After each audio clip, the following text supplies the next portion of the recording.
karena hati ini dibulak-balik oleh Allah, dan mudah bagi Allah memberi hidayah, dan mudah pula bagi Allah mencabut hidayah ini. Jangan lupa itu hadirin sekalian. Tidak ada yang lebih pahit dari berharapnya hati kepada Allah. Allahumma aftah lana hikmataka ya Allah.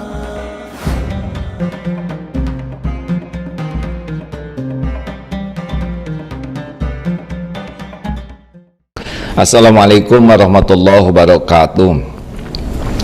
Alhamdulillahirabbil alamin alladzi khalaqal mauta wal hayata liyabluwakum ayyukum ahsanu amala wa huwal azizul ghafur. Allahumma shalli ala Muhammadin wa ala alihi wa ashabihi ajmain.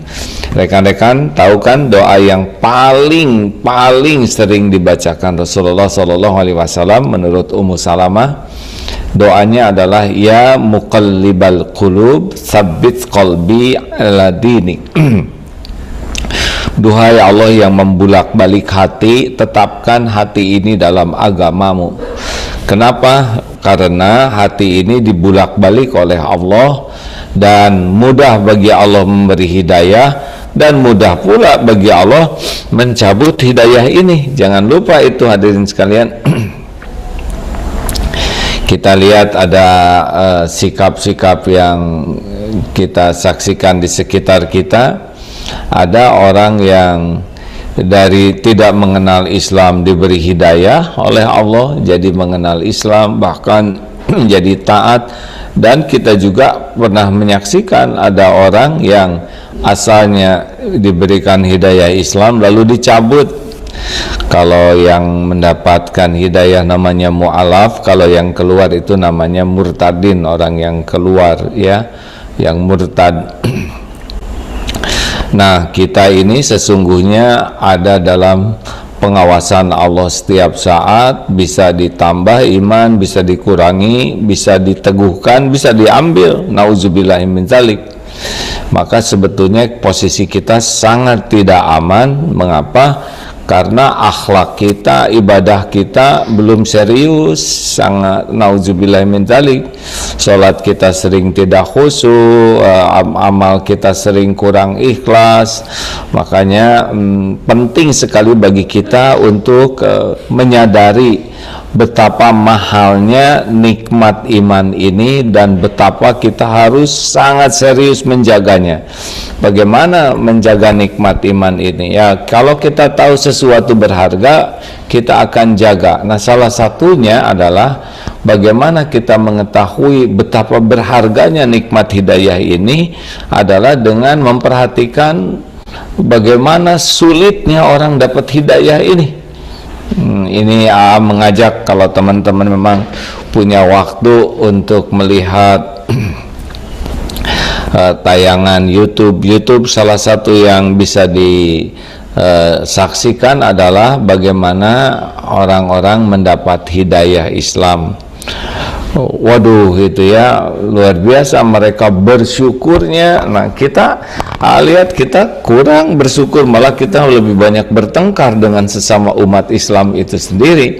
Tetapi bagi orang yang baru menemukan Islam dan itu betul-betul dianggap tidak ada bandingannya, nikmat hidayah itu, syahadatnya sampai berlinang air mata, kemudian bangganya menjadi seorang muslim, lalu bagaimana melihat sholat itu sesuatu yang sangat dahsyat, sangat hebat.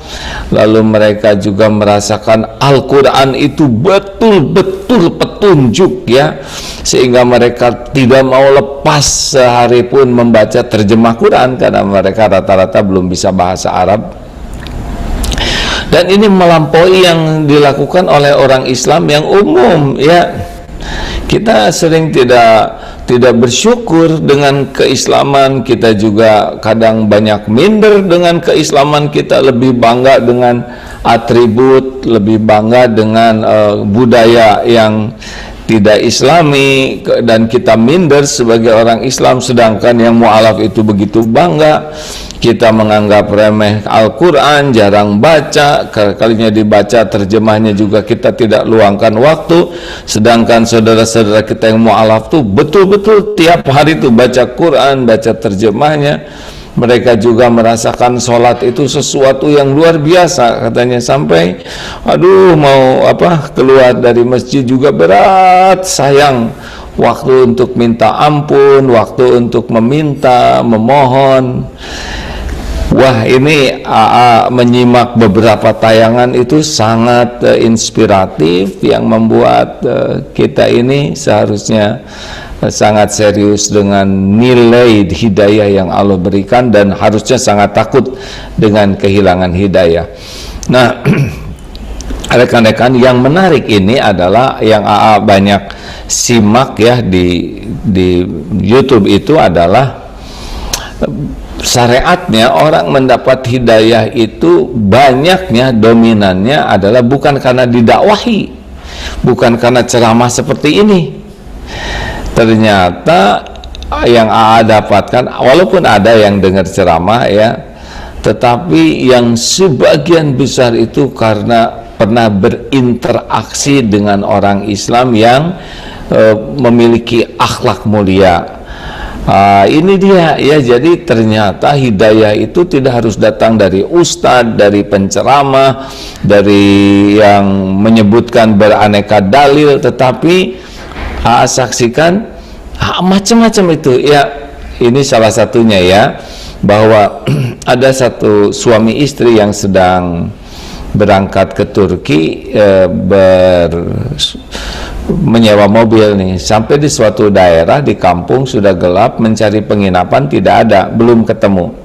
Lalu bertemu dengan seorang bapak-bapak, lalu disampaikanlah di kampung kami ini tidak ada penginapan, tetapi kalau bapak berkenan silakan saja mampir ke rumah saya dulu. Lalu mampirlah ke rumah, dijamu dengan rumahnya sederhana, tapi bersih ya. Kalau di Turki walaupun sederhana sangat bersih karena sudah menjadi budaya hidup mereka, sangat bersih. Lalu dijamu dengan minuman sederhana, makanan ringan sederhana ya ala kadarnya, tapi terasa kehangatan. Baik sekali katanya keluarga ini. Bapak Ibu silakan tidur saja di sini, siapkan tempat tidur ya. Kami ada tempat yang lain. Akhirnya mereka istirahat, dan ketika sesudah istirahat mau melanjutkan perjalanan, ternyata dilihat di rumah itu kamarnya cuma satu.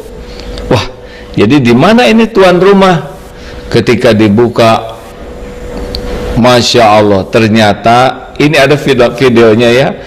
Mereka pun sampai geleng-geleng kepala, tidur di luar rumah, di bawah pohon itu, suami istri dan anaknya.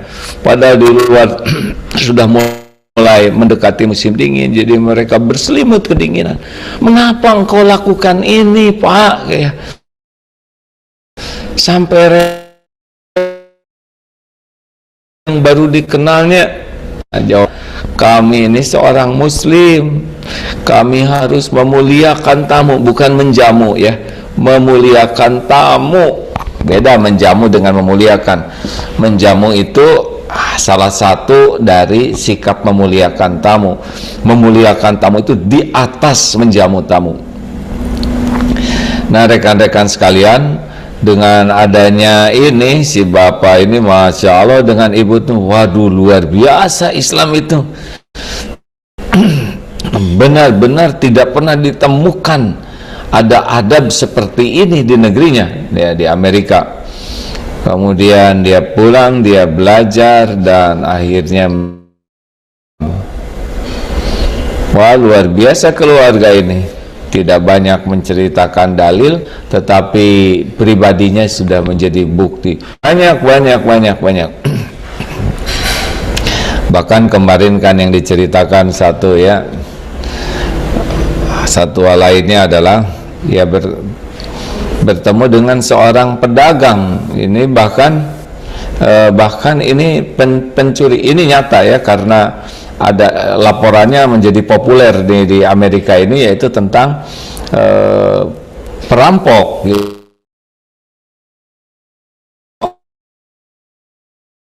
kecil ya, yang punya toko ini ternyata membawa merampok menggunakan pemukul bisbol ini, berlutut minta maaf, minta diampuni, saya ini mencuri karena saya lapar ya, saya perlu untuk keluarga. Waduh, melihat seperti ini yang punya toko ini terenyuh. Maka si perampok ini yang mau merampok ini selain dimaafkan ya, dibekalin itu makanan dan sebagainya, dikasih uang. Lalu akhirnya perampok ini pergi ya, dan menjadi berita populer. Tapi beberapa waktu kemudian ada surat ya, yang isinya itu ternyata ada uang $50. Lalu dia bercerita, sayalah yang dulu merampok ya. Kemudian ya, orang Islam ini yang dirampoknya nih. Kemudian yang dirampok itu ternyata selain ya memaafkan, bahkan memberi bekal dan memberi uang, dan dia tidak bisa melupakannya. Dia ganti uang, dia katakan sekarang saya sudah punya pekerjaan yang baik dan sudah mendapat hidayah juga. Aduh, yakin bahwa tayangan-tayangan ini ditakdirkan ada dengan izin Allah adalah untuk memperlihatkan indahnya Islam dengan bukti ya, bukan hanya bicara teori terus. Bukan tidak penting teori, kita perlu teori, tetapi ternyata banyak orang yang terselamatkan karena indahnya dari pribadi-pribadi dan macam-macam ya. Ada juga satu lagi ini yang pesawat pilot ini lihat semuanya karena ada dokumennya ya, otentik, yaitu ketika pesawat di Rusia ini terjadi masalah besar ya, hampir diperkirakan jatuh. Lalu ada seorang yang terus dengan tenang ketika yang lain menjerit, ini doa saja terus, dan dengan izin Allah pesawat itu akhirnya selamat. Lalu pilot ini bertanya, ya saya sudah dapat informasi tentang bapak ini apa, kenapa? Ya saya berdoa kepada pemilik segala kejadian, penguasa segala-galanya, agar kami semua diselamatkan. Dan syahadat itu, pilot itu sesudah dapat penjelasan ya, ini di Rusia. Rekan-rekan sekalian, dalam hiruk pikuk sekarang fitnah kepada umat Islam ya, Islam dianggap ya keras, kasar, teroris, radikal dan intoleran. Sekarang ada upaya yang kelihatannya masif. Kita jangan kecil hati, jangan terpancing, bahkan jangan masuk ke dalam perangkap yang membuat orang jadi wah benar Islam kayak gitu. Justru kalau keadaan gelap itu yang kita lakukan bawa cahaya. Ingat Rasulullah SAW pada waktu pertama dakwah, tidak ada hal-hal yang keras, kasar, tidak ada ya. Bahkan di akhir-akhir dakwah peperangan itu pun bukan karena untuk kekasaran, kekerasan, tapi justru untuk menolong orang. Hikmahnya dengan ud'u ila sabili rabbika bil hikmah, yaitu dengan cara menolak kebatilan dengan cara seperti itu. Tapi kita lihat prosesnya ya. Mari kita belajar lebih banyak tentang Islam. Mari kita berusaha keras menjadi bukti indahnya Islam. Mari kita bantu saudara-saudara kita yang lain untuk lebih memahami Islam dengan cara kitalah yang jadi contohnya ya, dan kita minimalisir ini contoh buruk dari pribadi kita, apakah akhlak yang tidak baik ataupun kekerasan, kekasaran dan pertengkaran di antara umat. yang membuat ya orang tidak bisa lihat indahnya Islam. Sayang energi kita kalau digunakan untuk bertengkar, saling menyakiti, hal-hal yang sepele, padahal orang begitu tahu mahalnya nikmat iman, nikmat Islam ini. Allah,